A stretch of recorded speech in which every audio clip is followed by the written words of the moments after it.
Hey founders, this is the SaaS Boss Show, the podcast for SaaS founders in the growth stage who want to get unstuck, build high-performing teams, and get clarity about how to build a profitable startup. Every week, I interview SaaS consultants, coaches, and experts who work with dozens of startups just like yours and share their best strategies to overcome the daily challenges of growing a profitable SaaS. My name is Natalie Luneva, and I'm a growth and leadership coach to SaaS founders. And I'm also married to a SaaS founder. And I'm so pleased that you've joined us on this conversation. Hi, everyone. Today, I welcome back Lloyd Yip. I interviewed Lloyd back in the episode number 16, where we talked about attaining product market fit and getting the first few sales using cold outreach, specifically LinkedIn. And today we'll talk about how to keep scaling and some other cool strategies that Lloyd is sharing with us today. Lloyd is a sales and marketing advisor to SaaS companies from all over the world. He specializes in helping early stage, bootstrapped companies with product market fit and build systematic and predictable growth engines which allow them to scale cost effectively and quickly. Welcome to the show, Lloyd. Good to be here. Let's say that we already have a few customers. Our product is built. Now we're ready to step on the gas pedal. What do we do?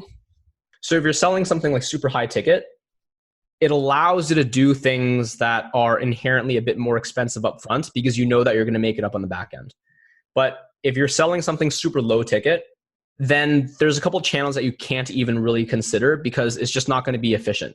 It's going to have way too high of a client acquisition cost and you're just going to burn money. So let me start off. Let's say you're selling something a little bit more expensive. It's a little bit more enterprise.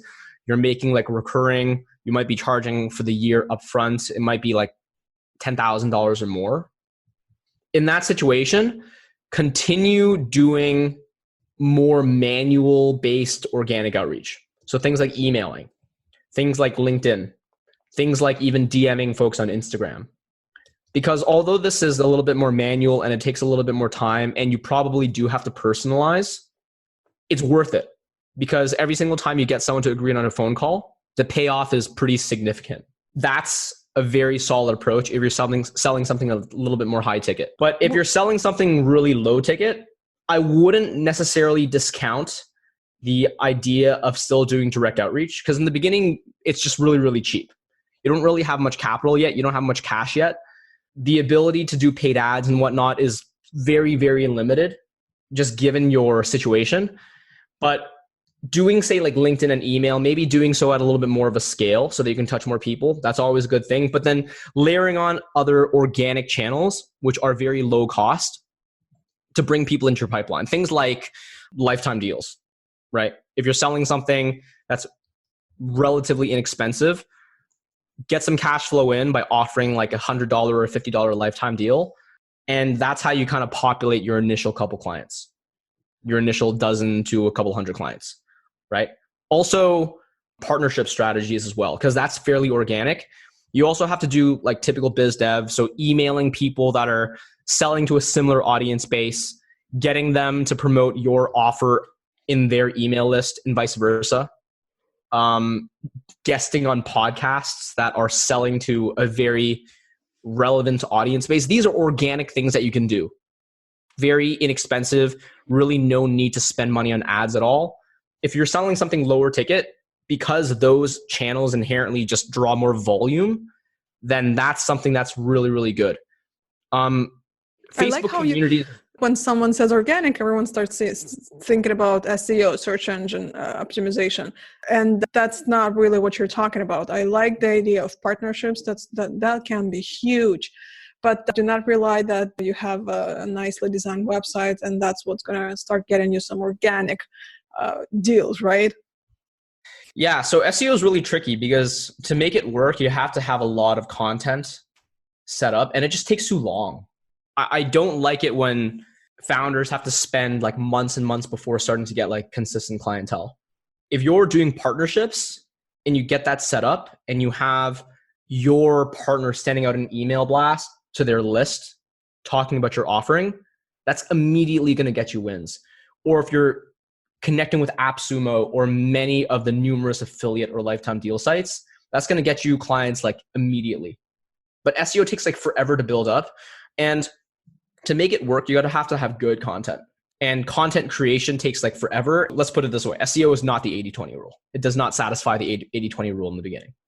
So I want to make sure we're not implying that you should not produce any content. You should, but it just takes time, right? And while you're doing that, you can also work on some things that can start bringing immediate results, and partnership sounds like a great idea. Yeah. So create content. Just don't expect that it's going to be the biggest reason why you're acquiring clients in the early days.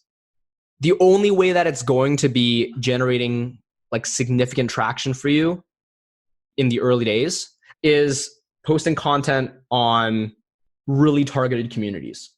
So that's actually something that I recommend a lot of people do.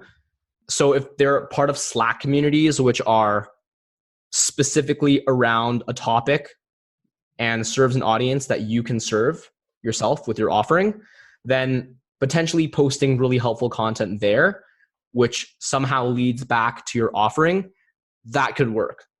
Because you're getting it immediately in front of the right people, right? Your website, if you're just posting content on your website, in the beginning, you have no website traffic anyways. So no one's really going to be converting. But if you hijack, say, a Slack community, you post it there, you'll get immediate engagement and immediate conversion. Or a Facebook group community.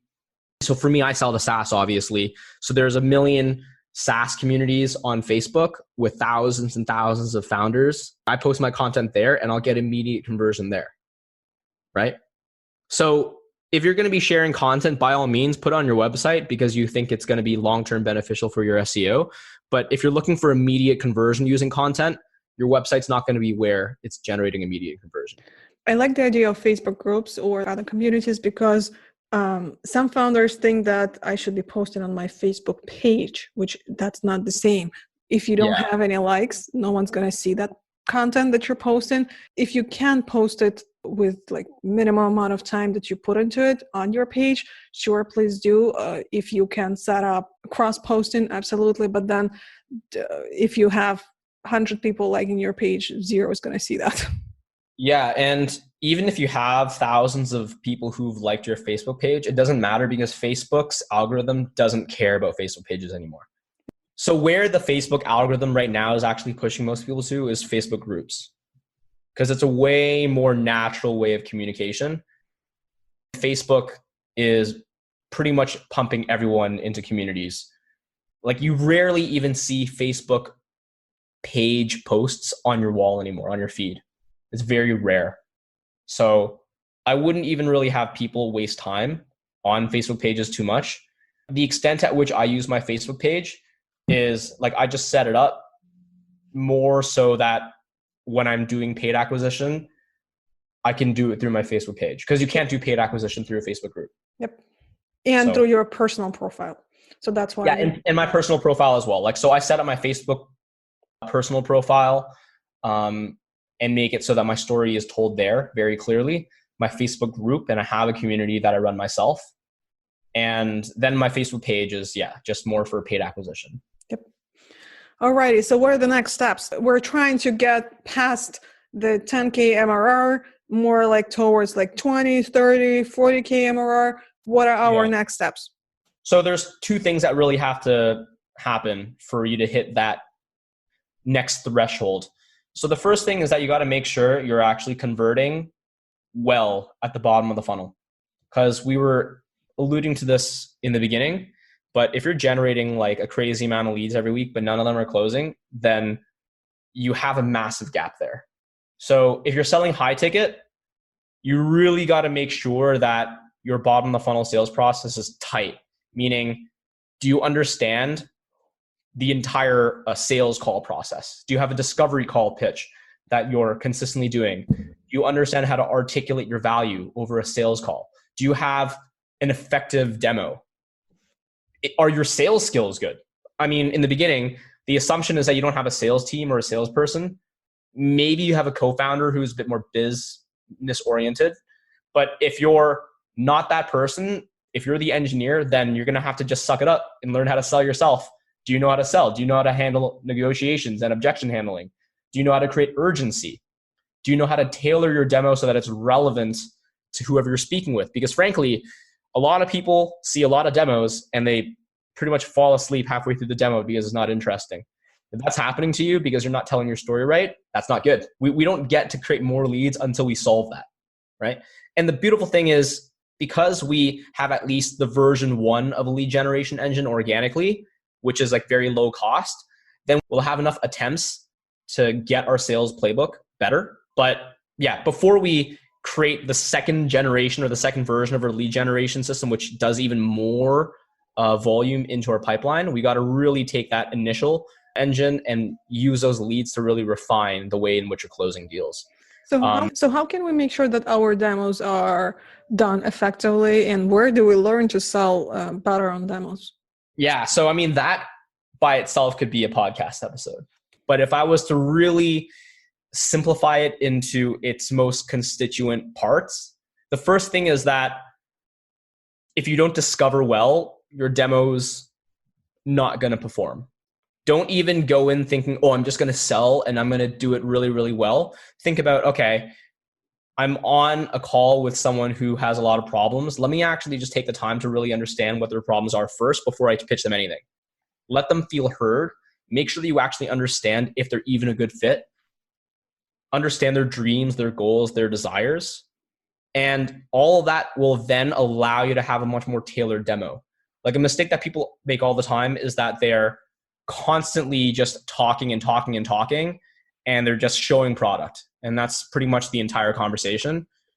A good demo is going to have a very conversational feel to it, meaning if you're talking, you're pretty much never talking for more than 3 or 4 minutes straight.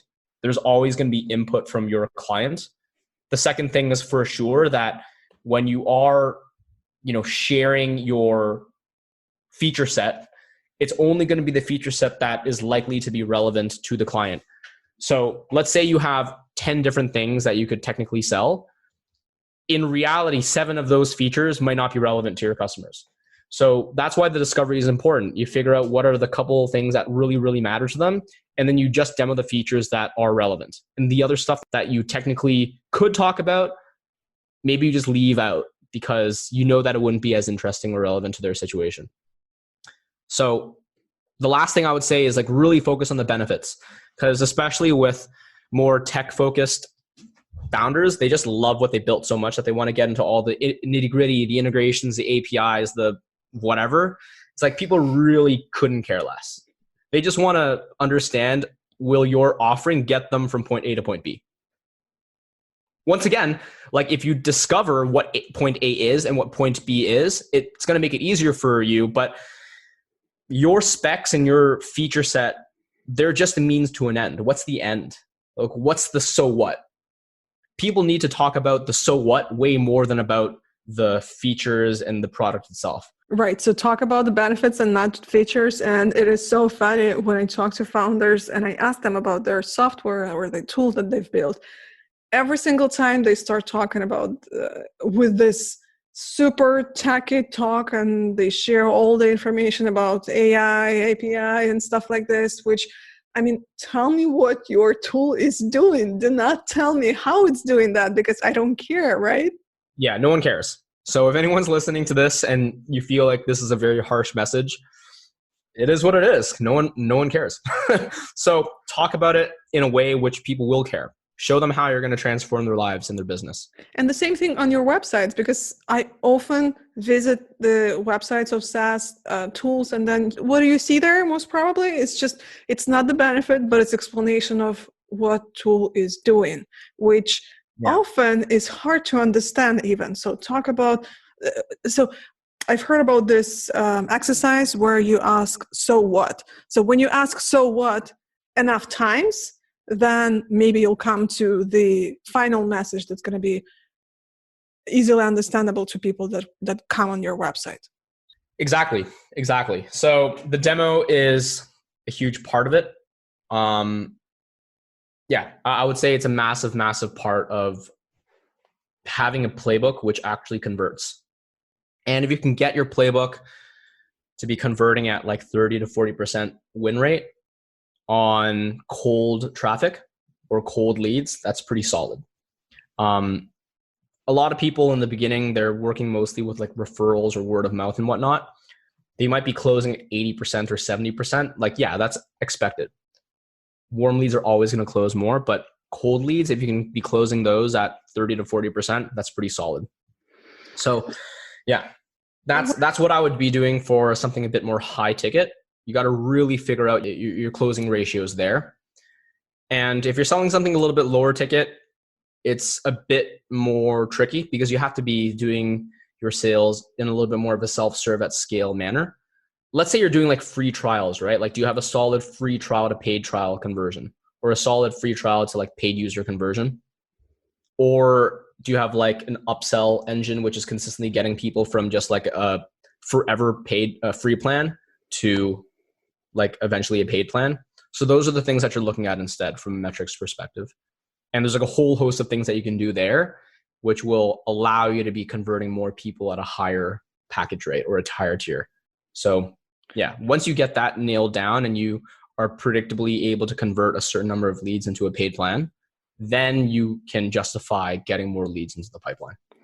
What are some things that you didn't have a chance to talk about or I have not asked you? I'd say in general, just take things step by step, because it's very easy to get overwhelmed when you're scaling. And there's so many things that you can do in theory that it's like, whoa, I'm super intimidated by all the work that's on my horizon. But really, when you begin a new company, first, talk to customers or talk to prospects and make sure that you're solving a real problem.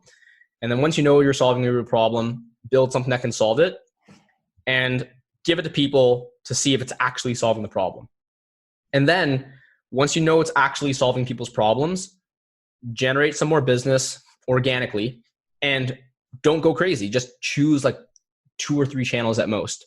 Don't try to do 7 or 8 different things to find clients. Just focus your energy on the 2 or 3 things that work. For me, it was LinkedIn and Facebook.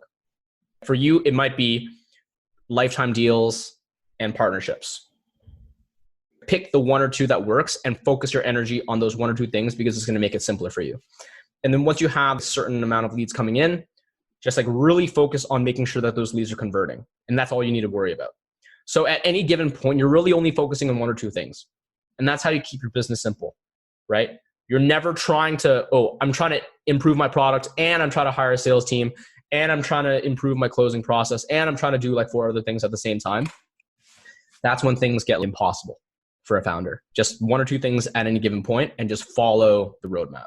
And then if you do that, you'll be okay. Iterative growth. Awesome. Patience and iterative growth. At this point, if you're doing all of these things, there's no reason why you wouldn't be at like $10,000, $20,000, $30,000 MRR. And then up from there, it just really does depend on the type of company that you're building. Are you building something higher ticket? Are you building something lower ticket? And that really does dictate, do I need to invest more money into like actually a sales team, which a higher ticket offering makes a lot of sense. Like it's a bit more of a sales focused organization, or do you hire a marketing team? Because you need to do like conversion rate optimization. You got to figure out like how to make your landing pages really, really good. You got to start doing SEO. You got to start doing more content. Your approach splits depending on the pricing of your offering. That's kind of where things splinter off. And then once we have those things dialed up and we know our conversion numbers are good, then we can pour some more gas and do some pay-per-click, right? Yeah, exactly. Because at some point you're going to realize that your client acquisition costs are a certain amount and that your margins a certain amount. When all of those things are pretty much figured out, you can just start doing some more paid campaigns because you understand the numbers that you need to aim towards. But yeah, you generally don't do that in the beginning because it's too risky. You don't have the capital. You don't know what your metrics really are. You don't know what your retention is yet. Really hard to justify spending that money in the beginning. I mean, unless you're not bootstrapped. If you have a lot of money in the bank, if you have funding, then you get a bit more leeway to make those decisions. But still, it's always going to be riskier to do that stuff before you've validated certain metrics in the past. So yeah. Can you share with us some sort of resources, like any books that were really impactful? My favorite sales book ever is The Challenger Sale, and it's all about selling via education. And for me, especially because I'm a consultant, it is important that before I even bring anyone on, that I educate them as much as I can, because that creates credibility. I used to sell MarTech, and before I would even talk about my product at all, I would often like go into just their strategy, and I would audit what they were doing with their demand gen, and I would give them recommendations on how they could fix things. And then the recommendations that I would give generally would tie into the benefits and the feature set of the offering of our SaaS. So it made a lot of sense. It transitioned very fluidly. But even when I was selling SaaS, I was always making sure I was educating as much as I was pitching. And when people see that you're really trying to add value, they believe you way more, and they're way more open to actually evaluating what your offering is. So that's always a perspective that I've had, and it stayed with me to this day. So anyone who wants to learn a bit more about how to make that approach work for you, The Challenger Sale is like a very good book. Where can our listeners find you, and what it is that you help founders with? So I help my founders, whether they be SaaS companies or service-based companies, B2B typically. I help them pretty much build a process which enables them to get product market fit, help them build engines and repeatable systems which allow them to make lead generation easy. And then I also help them implement sales playbooks which enable them to convert. And then this is the starting place for long-term sustainable scaling. And when we start hitting that 25, 35K per month mark, there's even additional things that we can do so that you get to that 500K, that $1 million ARR mark. So those are pretty much the areas in which I help my clients out with. If you want to find me, my website's lwyconsulting.com. I also have like a few free giveaways and free trainings that I can give you the URL of. Please do. And then whoever's in your, listening to this via Stitcher or Player FM or whatnot, they can just click into that and they can immediately start checking out additional content. So I'll leave that in the show notes, and anyone who wants to check it out, they can. Awesome. I enjoyed my time here today. Sounds good. Thanks a lot, Lloyd.